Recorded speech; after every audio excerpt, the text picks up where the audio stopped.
Africa is a continent with diverse culture, customs and traditions. And as beautiful as some of this continent's ways of life are, many are pivoted in discrimination and inequality against women. To achieve Africa's development goals, advocates want the role of women in the society to be addressed to ensure that all spheres and political, economic, and social aspects of their lives are radically changed.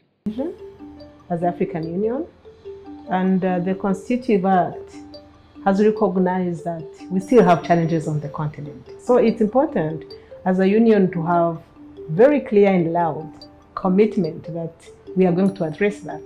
In some parts of Nigeria, like many other countries of the world, women are viewed as second-class citizens.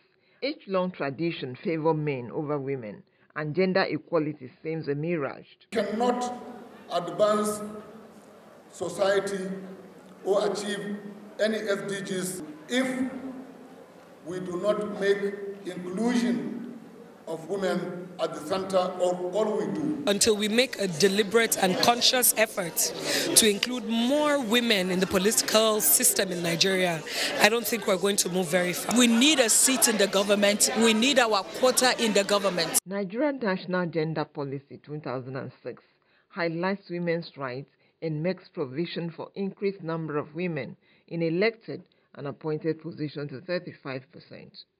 Those are things we are talking about. Increased number of women who are elected to position, women who are appointed.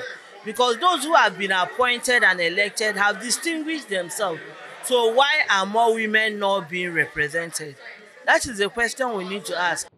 In 2023, several programs were carried out in Nigeria by the government, individuals and NGOs in an attempt to respond to the development from the international arena by articulating policies and programs that seek to reduce gender inequalities in the society. However, the success of bridging the gap between men and women, experts say, seems far-fetched but near.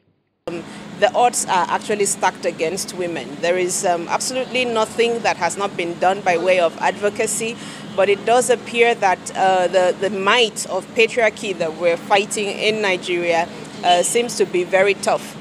But we are making progress, one woman at a time, one conference at a time, one advocacy message at a time. But we are focusing also now on ourselves. There should be no form of discrimination in anything.